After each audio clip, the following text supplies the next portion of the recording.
जय हिंद। आज हम लोग संविधान को पढ़ेंगे और जिस पल का मैं बेसब्री से इंतजार था आज वो पल आ चुका है। संविधान का निर्माण किस प्रकार हुआ है, संविधान के लिए कौन कौन सी तिथि हमें याद करनी पड़ती है, हमारा संविधान निर्माण कब हुआ, ये लागू कब हुआ, आज हम लोग उन तमाम मुद्दों पर चर्चा करेंगे। अब से पहले जो हम संविधान का हिस्सा पढ़ रहे थे या जितना भी हमने संविधान पढ़ा है, आप लोग संविधान के बहुत जटिल एक हिस्से से गुजर रहे थे, क्योंकि उसको याद करना एक तरह से थोड़ा कठिन सा रहता है, थोड़ा डिफिकल्ट सा रहता है। लेकिन वास्तव में संविधान को समझने के लिए उन पर जो जितना हमने पढ़ा है अब तक उसको पढ़ना बेहद जरूरी है। अगर आप लोगों को सही तरीके से संविधान समझना है तो उसे जितना हमने पढ़ा है उसको बहुत अच्छे से पढ़ना जरूरी था। अब आप लोगों की समझ में, अगर वो आपकी समझ में आ रहा होगा, वैसे ऐसी कोई समस्या नहीं आनी चाहिए। अगर आप लोग एक दो बार देखोगे उसे तो सारी चीज़ आपकी कंठस्थ याद हो जाएगी। लेकिन अब जो आपका संविधान चलने वाला है ये बहुत एक तरह से अच्छे से आपकी समझ में आने वाला है, क्योंकि इसमें एक तरह से हम संवैधानिक चरणों से गुजरेंगे और संविधान का एक तय जो डेट आपकी याद रखी जाती है, संविधान का निर्माण कब हुआ, ये लागू कब हुआ, उन पर हम लोग चर्चा करेंगे। और एक मैंने आपसे वादा किया था कि आपको हैंड रिटन नोट्स मिलेंगे टेलीग्राम चैनल पर, उसका लिंक हमारी वीडियो में दिया रहेगा। वो कार्य आपका अंतिम चरणों में है, 1 या 2 दिन में आपको उसके लिंक, आपको जितने भी मैंने अब तक वीडियो बनाई है उन सबके हैंड रिटन नोट्स आप लोगों तक पहुंच जाएंगे। तो इसके लिए आप चिंता मत करिएगा और आगे हम लोग कंटिन्यू आपको हैंड रिटन नोट्स देते रहेंगे।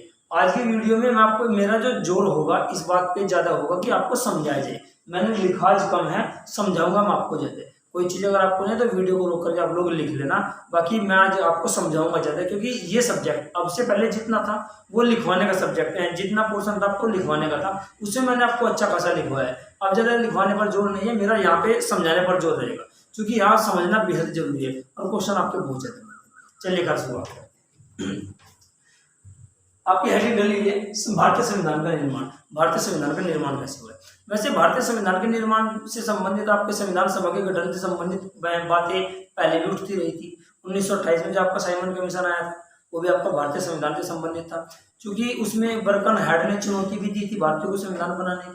एक व्यक्ति था आपको साइमन कमीशन में, बर्कन हेड, उन 7 अंग्रेजों में से, उसने भारतीय को संविधान बनाने की चुनौती भी दी थी। इसी के फलस्वरूप रिपोर्ट आई थी, नेहरू रिपोर्ट जिसको हम लोग बोलते हैं। तो वो आपका एक इतिहास का परिदृश्य है। हम लोग अगर संविधान के तौर पर बात करें या आपके एग्जाम में वास्तव में जहाँ से क्वेश्चन पूछे जाते हैं तो उसमें क्वेश्चन क्या बनता है, पहला कि संविधान सभा के गठन की मांग। संविधान सभा के गठन की मांग वैसे तो पहले भी चल रही थी, कई बार आपकी चली है, लेकिन एक आधिकारिक तौर पर ऑफिशियली संविधान सभा के गठन का जो एक मांग की गई थी वो एमएन राय के द्वारा 1934 में की गई। एक व्यक्ति थे मानवेंद्र नाथ राय, उनके द्वारा 1934 में संविधान सभा के गठन की मांग की गई थी। कांग्रेस ने इस मांग को, कांग्रेस ने भी 1935 में इस मांग को दोहराया था। 1938 में आपका जो एक कांग्रेस की तरफ से पंडित जवाहरलाल नेहरू थे, उन्होंने ये कहा था कि भारतीय संविधान का निर्माण या स्वतंत्र भारत के लिए संविधान का निर्माण भारतीयों के द्वारा वयस्क मताधिकार के आधार पर चुने गए संविधान सभा करेगी। दूसरे शब्दों में हम इसको कह सकते हैं कि भारतीय संविधान का निर्माण भारतीय ही करेंगे, इसमें कोई बाहरी हस्तक्षेप नहीं होगा। ये बातें आपकी चली गई थी। जैसे हम देखते हैं 1934 में एमएन राय के द्वारा आधिकारिक तौर पर संविधान सभा के गठन की मांग की गई। एक क्वेश्चन आपका बनता है कि सबसे पहले संविधान सभा के गठन की मांग किसके द्वारा की गई या आधिकारिक तौर पर किसके द्वारा की गई, तो आपका एमएन राय के द्वारा। कब की गई, साल पूछ सकता है। 1935 में कांग्रेस ने भी इस मांग को दोहराया।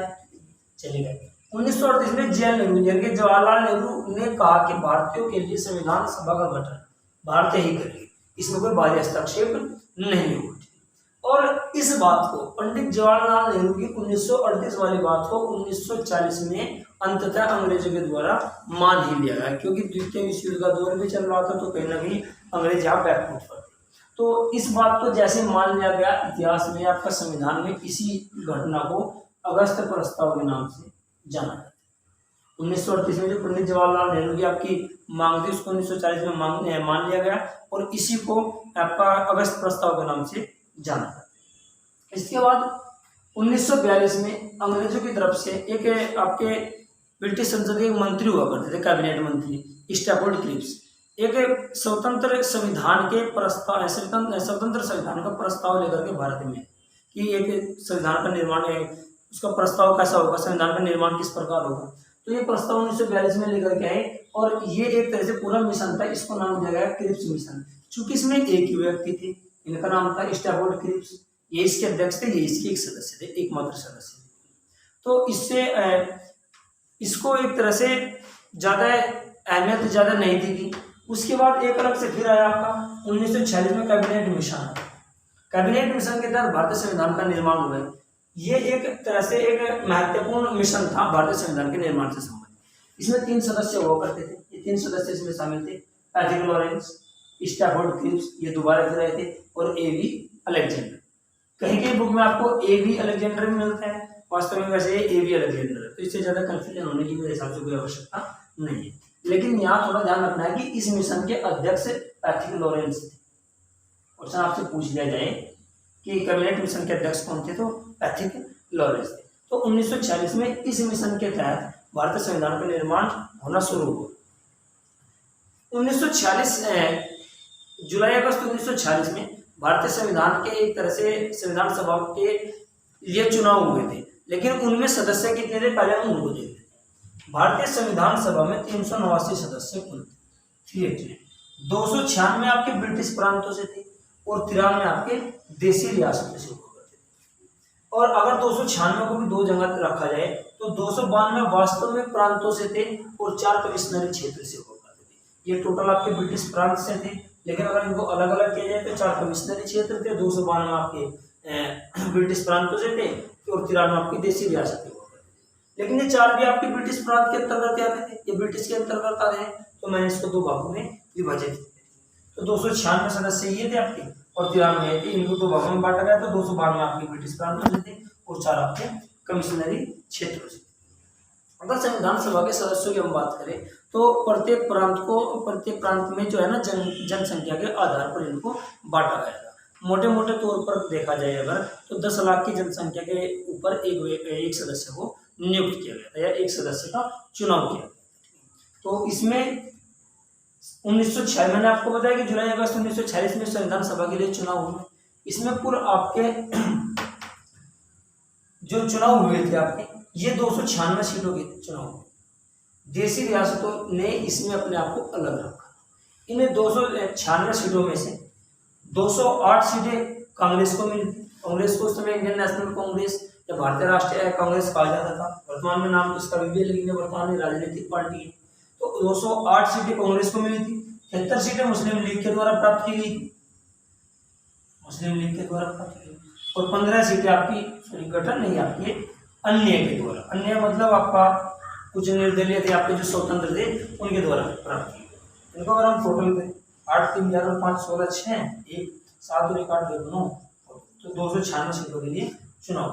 हालांकि बाद में देशी रियासतें भी आराम से भारतीय संविधान सभा में मिलना शुरू हो गई थी।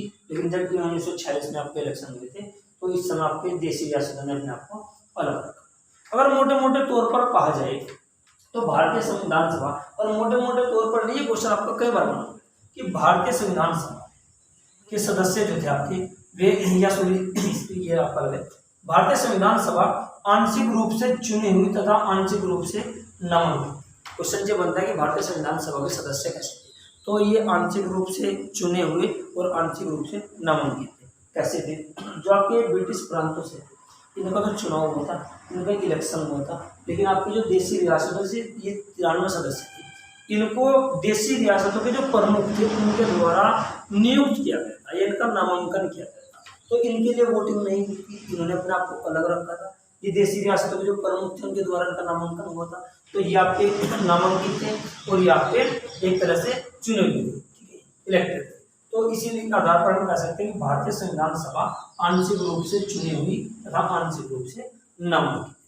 तो 389 सदस्यों का जो चुनाव हुआ था उसमें इस प्रकार 389 में से 296 सदस्यों का आपका चुनाव हुआ था, उसमें से इस प्रकार की सीटें। इसके बाद आगे की तरफ चले हम लोग 1946 में अंतरिम सरकार बनी थी। 1946 में अंतरिम सरकार बनी थी और इसमें कुछ मंत्रालय आपके विभाजित किए गए थे, अलग अलग मंत्रालय आपके रखे गए थे। इसमें कुछ मैंने महत्वपूर्ण मंत्रालय लिए हैं जहाँ से आपसे क्वेश्चन बनते हैं। वैसे आपके सारे मंत्रालय आपको हैंड रिटन नोट्स में आपको कंप्लीट मिल जाएंगे, जितने भी पॉइंट सारे मिल जाएंगे, लेकिन मैंने आपको यहाँ सबको नहीं रखा क्योंकि आपको अगर यहाँ उनको लिख देता तो शायद यहाँ जगह। तो इसमें अध्यक्ष लॉर्ड वेवेल हुआ करते थे क्वेश्चन आपसे पूछ सकता है कि 1946 में गठित अंतरिम सरकार में या आपका अंतरिम परिषद के अध्यक्ष कौन थे, तो लॉर्ड वेवेल।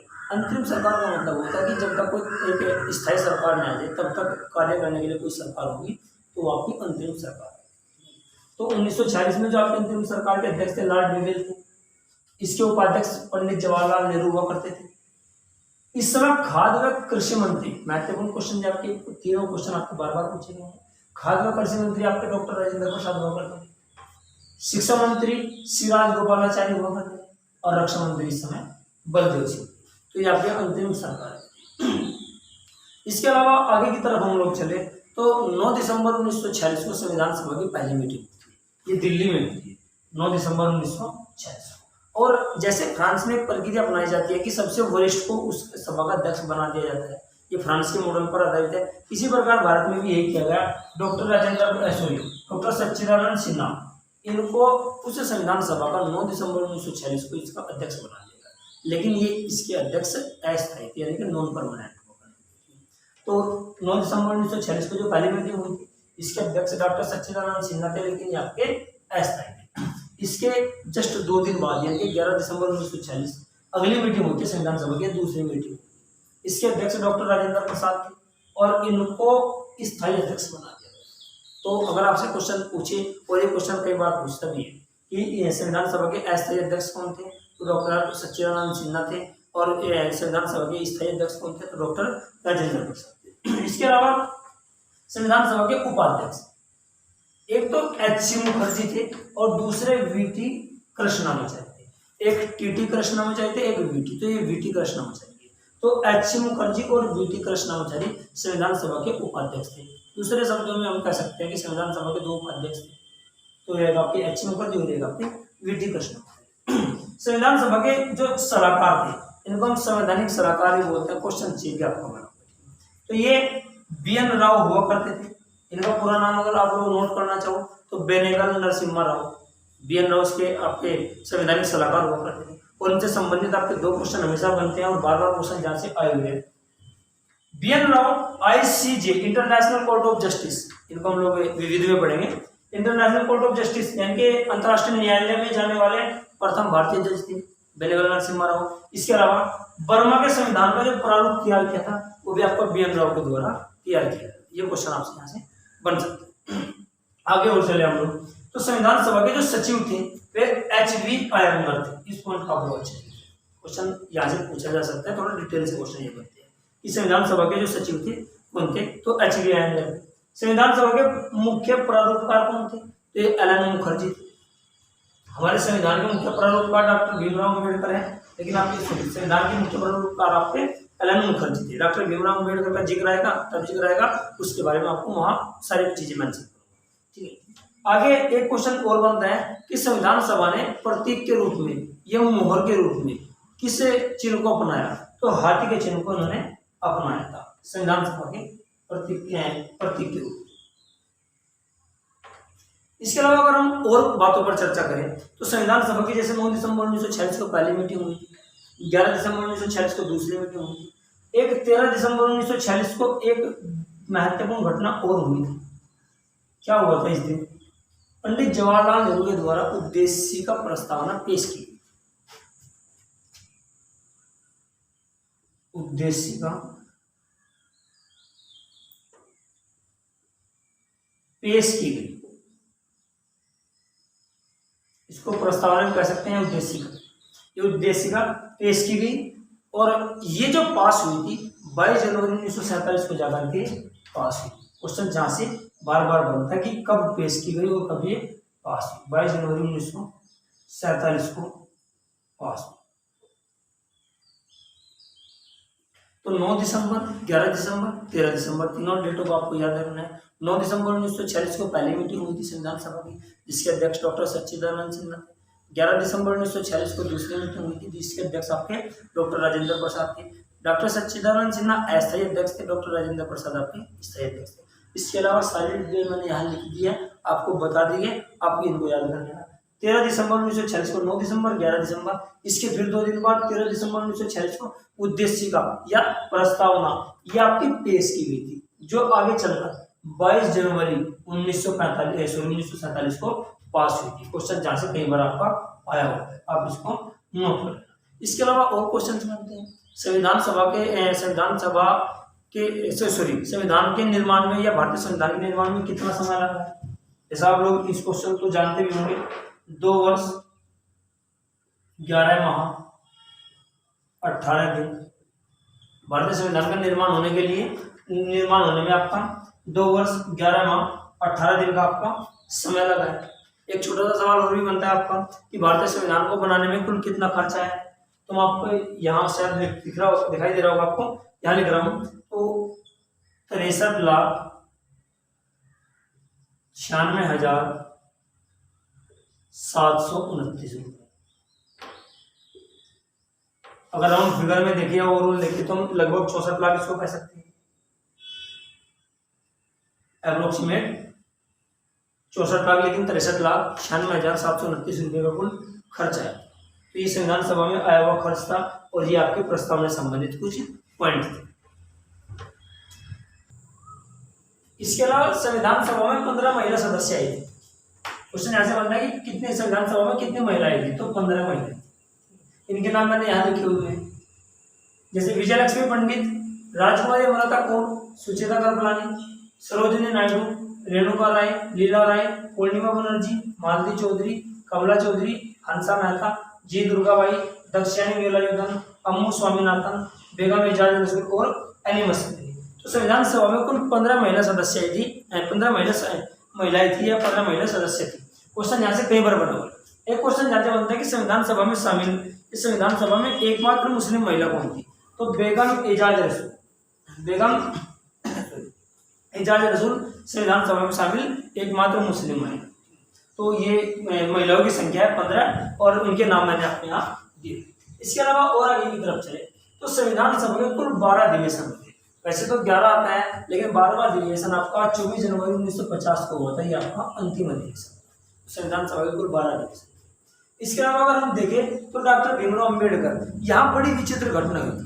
तो डॉक्टर भीमराव अम्बेडकर पूर्वी बंगाल के सिलहट से संबंधित थे। ये रहने वाले कहीं और के थे, लेकिन यहाँ से इनका चुनाव हुआ था। तो सिलहट से इनका चुनाव हुआ था। तो क्या हुआ था, 3 जून 1947 को लॉर्ड माउंटबेटन का एक प्लान आया था, योजना आई थी कि जो भारत में मिलना चाहता है भारत में मिल सकता है, जो पाकिस्तान में जाना चाहता है पाकिस्तान में जा सकता है, और जो स्वतंत्र राष्ट्र बनाना चाहता है तो स्वतंत्र राष्ट्र बना सकता है। तो पूरे बंगाल में उस समय मुस्लिम बहुल क्षेत्र हुआ करता था, ये पाकिस्तान में चला गया। ये क्षेत्र पाकिस्तान में जाने जैसे चला गया तो डॉक्टर भीमराव अम्बेडकर आपके दिल से भारतीय थे, वे भारत में रहना चाहते थे। तो अब उनको भारत में रखने के लिए, वैसे तो भारत में थे, लेकिन संविधान सभा में एक तरह से उनका एक क्षेत्र सुरक्षित रखने के लिए एक कहीं ना कहीं नए कदम उठाने की आवश्यकता थी। तो नया जो कदम उठाया था वो आपका एक व्यक्ति थे M.R. जैकर। ये बड़े जिंदादिल इंसान थे। इन्होंने डॉक्टर भीमराव अम्बेडकर को भारतीय संविधान सभा में शामिल करने के लिए पूना में सीट, इनकी एक सीट थी, वहां से इन्होंने इस्तीफा दे दिया था। उस समय इन्होंने अपने पद से, अपने एक तरह से सीट से इस्तीफा दे दिया था। किसको, डॉक्टर भीमराव अम्बेडकर को यहाँ लाने के लिए कि भारतीय संविधान सभा में डॉक्टर भीमराव अम्बेडकर शामिल हो जाए। तो इनके इस्तीफा देने से वहाँ एक तरह से पद खाली हो गया। तो इसके लिए उपचुनाव हुए। डॉक्टर भीमराव अम्बेडकर ने आपका पूना से इलेक्शन लड़ा, उपचुनाव लड़ा और ये जीत गए। तो इस प्रकार डॉक्टर भीमराव अम्बेडकर दोबारा भारतीय संविधान सभा में शामिल हो गए। शायद डॉक्टर भीमराव अम्बेडकर अगर भारतीय संविधान सभा में शामिल नहीं होते तो संविधान का इतना बेहद खूबसूरत प्रारूप या इतना खूबसूरत संविधान शायद हमको नहीं मिल पाता। तो ये आपका डॉक्टर भीमराव अम्बेडकर से संबंधित आपके पॉइंट थे। आगे की तरफ अगर हम लोग देखें तो 26 नवंबर 1949 संविधान बनकर के तैयार हुआ। भारतीय संविधान 26 नवंबर 1949 को बनकर के तैयार हो गया था और ये आपकी एक तरह से जो आपकी प्रस्तावना है उसमें ये तारीख आपकी दी हुई है। लेकिन ये पूर्णतः जो लागू हुआ था 26 जनवरी 1930 को। इसका एक कारण था, हमने पहली बार 26 जनवरी 1930 को रात्रि के समय स्वतंत्रता दिवस मनाया। हमने एक तरह से 15 अगस्त 1947 से पहले हम लोग अपना स्वतंत्रता दिवस 26 जनवरी को ही मनाते थे।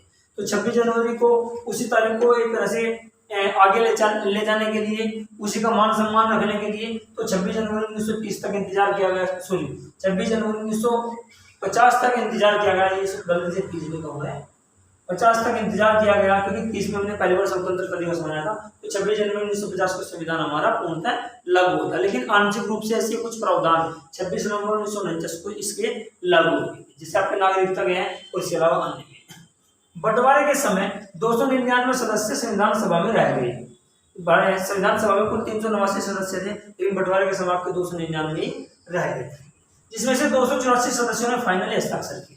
अंतिम रूप से 284 सदस्य 284 कैंडिडेट्स ने साइन किए, जिसमें सबसे पहले हस्ताक्षर पंडित जवाहरलाल नेहरू के द्वारा किए गए और सबसे अंतिम हस्ताक्षर डॉक्टर राजेंद्र प्रसाद के द्वारा किए गए। क्वेश्चन एक बार ये भी पूछा गया कि डॉक्टर राजेंद्र प्रसाद ने किस भाषा में हस्ताक्षर किए थे, तो इंग्लिश में भी किए थे और हिंदी यानी कि देवनागरी में भी किए थे और आपका अंग्रेजी में भी किए थे, तो दोनों भाषाओं में किए थे। इसके अलावा मौलाना अबुल कलाम आजाद, उन्होंने किस भाषा में किए थे, तो उन्होंने उर्दू में हस्ताक्षर किए।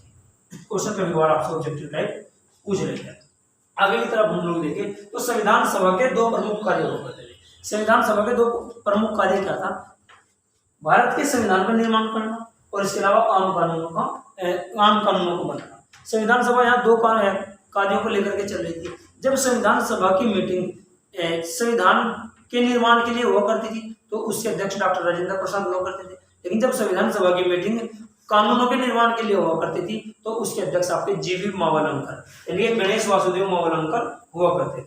मैं यहाँ लिख रहा हूँ आपका जीवी मावलंकर, और जीवी मावलंकर आपके आगे चल करके लोकसभा के प्रथम अध्यक्ष भी बने।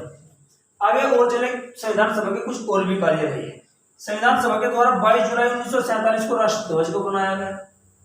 24 जनवरी 1950 को राष्ट्रगीत को भी अपनाया गया, राष्ट्रगान को भी अपनाया गया, और इसके अलावा 24 जनवरी 1950 को doctor Rajendra Prasad doctor RP का मीन्स डॉक्टर राजेंद्र प्रसाद, तो डॉक्टर राजेंद्र प्रसाद को राष्ट्रपति के रूप में चुना गया। ये सारे कार्य संविधान सभा के द्वारा किए गए।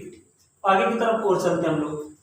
ऑब्जेक्टिव टाइप यहाँ से क्वेश्चन बनते हैं कि हमारे संविधान का लेखन किस प्रकार और किसने किया। तो हमारे संविधान का जो लेखन दिया अपने मूल जो हाथों से लिखा गया है वो आपका प्रेम बिहारी नारायण रायजादा एक व्यक्ति थे, क्वेश्चन एग्जाम्स में आ चुका है। तो प्रेम बिहारी नारायण रायजादा उन्होंने संविधान को अपने हाथों से लिखा, उनके हस्ते संविधान उनके द्वारा लिखा गया है या हस्तलिखित।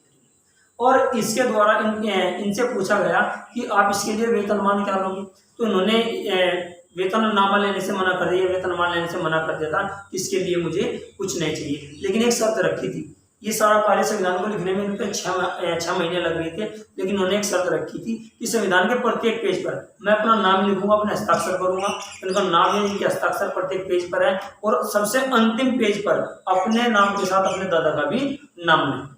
तो उस समय प्रमुख कैलीग्राफर हुआ करते थे, यानी कि लेखन करने का कार्य करते थे। और प्रस्तावना को भी इन्होंने अपने हाथों से लिखा है, प्रेम बिहारी नारायण रायजादा के द्वारा ही लिखा है। तो संविधान को अपने मूल हाथों से, संविधान को मूल रूप से किसने लिखा और प्रस्तावना को मूल रूप से किसने लिखा, तो प्रेम बिहारी नारायण रायजादा। इसके अलावा और देखें, इन दोनों के डिजाइन आते हैं, पूछते हैं। तो संविधान का जो डिजाइन किया था एक तैयार, वो एक संस्था थी, शांति निकेतन संस्था। थोड़ा ऐसे थोड़ा एक तरह से लिखा हुआ जो है ना, थोड़ा भीड़ से आपको दिखाई दे रही होगी यहाँ, लेकिन आप लोग समझने की कोशिश करो। तो संविधान का जो डिजाइन तैयार किया था वो एक संस्था थी, शांति निकेतन संस्था।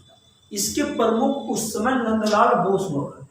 नंदलाल बोस का नाम आपका मंदलाल बोस के नाम से भी जानते हैं, तो नंदलाल बोस का नाम आपका मंदलाल बोस भी है, तो इस नाम से आपको मिल सकता है। तो शांति निकेतन संस्था के प्रमुख मंदलाल बोस या नंदलाल बोस, इनके शिष्य राम मनोहर सिन्हा हुआ करते, और इसके अलावा अन्य लोग भी इसमें शामिल थे। तो क्वेश्चन आपसे पूछा जाए कि संविधान का एक तरह से डिजाइन किसने तैयार किया है, तो शांति निकेतन संस्था के द्वारा किया गया। इसके अलावा प्रस्तावना का डिजाइन इन्हीं के जो नंदलाल बोस थे, इनके शिष्य थे राम मनोहर सिन्हा, इनके द्वारा इसका डिजाइन तैयार किया गया है, प्रस्ताव। तो आपसे क्वेश्चन प्रस्तावना किया, इनके बन सकता है, आप लोग इनको नोट कर। इसके अलावा संविधान को प्रवाह में यानी इटैलिक शैली में लिखा हुआ है। क्वेश्चन आपसे पूछा जा सकता है कि भारतीय संविधान को किस शैली में लिखा गया है, तो प्रवाह में या इटैलिक शैली इसको हम बोलते हैं, तो इसमें ये लिखा गया। इसके अलावा संविधान को बनाने के लिए संविधान के संबंधित कुछ प्रमुख समितियां बनाई गई थी, जिसमें जैसे हम लोग जिक्र करें तो एक थी आपकी संघ शक्ति समिति, संघ संविधान समिति और राज्य समिति। संघ शक्ति समिति, संघ संविधान समिति और संघ राज्य समिति, इन तीनों के प्रमुख JL नेहरू यानी कि जवाहरलाल नेहरू हुआ करते थे। इसके अलावा और देखें तो प्रांतीय संविधान समिति, इसके अलावा मूल अधिकार और अल्पसंख्यक मामले। क्वेश्चन जहां से कई बार आपसे पूछा गया है, तो प्रांतीय संविधान समिति, मूल अधिकार और आपका अल्पसंख्यक मामले, इनसे संबंधित समिति, तीनों समितियों के अध्यक्ष आपके सरदार वल्लभ भाई पटेल हुआ करते थे। आगे और चले तो अल्पसंख्यक मामलों की जो उप समिति थी, क्वेश्चन ध्यान रखना, ये यहाँ से कई बार पूछा गया, ये भी पूछा था। अल्पसंख्यक मामलों की उप समिति के अध्यक्ष JB कृपलानी हुआ करते थे। इसके अलावा संचालन समिति थी जो, इसके अध्यक्ष आपके डॉक्टर राजेंद्र प्रसाद थे। प्रारूप समिति डॉक्टर भीमराव अम्बेडकर इसके अध्यक्ष हुआ करते थे। और तदर्थ झंडा समिति, इसके अध्यक्ष आपके डॉक्टर राजेंद्र प्रसाद हुआ करते थे। एक क्वेश्चन बड़ा कंफ्यूजन करता है कि झंडा समिति के अध्यक्ष कौन, तो झंडा समिति के अध्यक्ष 1-2 बार या आपकी कुछ बुक है या क्वेश्चन कभी पहले आया होगा तो JB कृपलानी को मान लिया गया था, लेकिन ऐसा नहीं है। JB कृपलानी झंडा समिति के अध्यक्ष नहीं थे। तो झंडा समिति से संबंधित अगर आपको कोई क्वेश्चन आता है, तदर्थ का आए, तदर्थ का मतलब होता है बढ़ा हुआ कार्य, उससे संबंधित बढ़ा हुआ कार्य ऐड हो, तो आपसे क्वेश्चन कभी भी पूछ लिया जाए कि झंडा समिति के अध्यक्ष कौन थे अथवा तदर्थ झंडा समिति के अध्यक्ष कौन थे, तो दोनों का आंसर आपका डॉक्टर राजेंद्र प्रसाद ही होना चाहिए। ऑप्शन में अगर JB कृपलानी भी मौजूद है तो आपको डॉक्टर राजेंद्र प्रसाद को ही जाना है। अगर डॉक्टर राजेंद्र प्रसाद ऑप्शन में मौजूद नहीं है तब आप JB कृपलानी पे जा सकते हैं, लेकिन वास्तव में आपको डॉक्टर राजेंद्र प्रसाद को ही मानना है। कई बार आपका आयोग ने भी, कमीशन ने भी आंसर को माना। इसके अलावा कार्यकारिणी समिति, ये भी क्वेश्चन एक बार पूछा गया है, इसके अध्यक्ष आपके JB कृपलानी। तो आयोग ये आपकी समझ में आया, इन पॉइंट्स को आप लोग नोट करें। आगे और चलते हैं, तो आपकी प्रारूप समिति थी, क्वेश्चन जहां भी कई बार पूछे गए, इसमें कुल 7 सदस्य होते थे और इन 7 के नाम आपसे कई बार पूछे गए। तो प्रारूप समिति में जो प्रमुख सदस्य थे, प्रमुख आप इनके जो प्रमुख थे, इनके जो अध्यक्ष थे, तो डॉक्टर भीमराव अम्बेडकर इनके प्रमुख थे, या हम कह सकते हैं दूसरे शब्दों में आपके प्रारूप समिति के अध्यक्ष डॉक्टर भीमराव अम्बेडकर। इसके अलावा अल्लादी कृष्णा स्वामी अय्यर, अल्लादी कृष्णा स्वामी अय्यर। इसके अलावा आगे की तरफ चले तो गोपाल स्वामी अय्यर, आगे चले तो KM मुंशी ये सदस्य थे, और आगे चले तो सैयद मोहम्मद सादुल्ला थे, N माधवराव, ये 2 पॉइंट आपको महत्वपूर्ण है 6 और 7 नंबर के। N माधवराव ने स्वास्थ्य कारणों से इस्तीफा दे दिया, सॉरी N माधवराव बाद में आए थे, क्योंकि BL मित्तर के द्वारा स्वास्थ्य कारणों के से इस्तीफा दे दिया। तो पहले BL मित्तर संविधान प्रारूप समिति में थे, लेकिन स्वास्थ्य कारण से उन्होंने इस्तीफा दे दिया था, तो N माधवराव आए थे। इसी प्रकार DP खेतान इस समिति में शामिल थे, लेकिन इनकी मृत्यु हो गई थी, तो उनकी जगह पे TT कृष्णामाचार्य। आगे की तरफ और चले तो एक पॉइंट बनता है कि तेज बहादुर सप्रू और जयप्रकाश नारायण, इन दोनों सदस्यों ने संविधान सभा की सदस्यता अस्वीकार कर दी। तो वे 2 कौन से व्यक्ति थे जिन्होंने संविधान सभा की सदस्यता अस्वीकार कर दी थी, तो तेज बहादुर सप्रू और जयप्रकाश नारायण। इसके अलावा एक पॉइंट आप लोग और ध्यान रखना, एक क्वेश्चन आपसे बनता है कि संविधान सभा में किन 2 प्रमुख व्यक्ति या उस समय की कौन सी 2 प्रमुख हस्ती शामिल नहीं थी, तो एक तो महात्मा गांधी और एक मोहम्मद अली जिन्ना। हालांकि मोहम्मद अली जिन्ना को मान सकते हैं पाकिस्तान की मांग पर अड़े हुए थे, लेकिन भारतीय की तरफ से देखा जाए तो महात्मा गांधी इस संविधान सभा से अलग थे और इनका ये इस संविधान सभा में शामिल नहीं थे। तो आई होप आपकी समझ में संविधान आया होगा, और यहाँ से आपके एग्जाम से बहुत ज्यादा पॉइंट बनते हैं। एग्जाम आपका छोटा हो या बड़ा हो, ऑब्जेक्टिव कोई एग्जाम में आपके बहुत सारे क्वेश्चन यहाँ से बनते हैं। तो आप लोग इनको अच्छे से नोट कर लेना, अच्छे से उतार लेना। एक बार अगर आप लोग इसका स्क्रीनशॉट लेना चाहते हो, आप लोग स्क्रीनशॉट ले सकते हो। तो तब मिलते हैं अगली वीडियो में, तब तक के लिए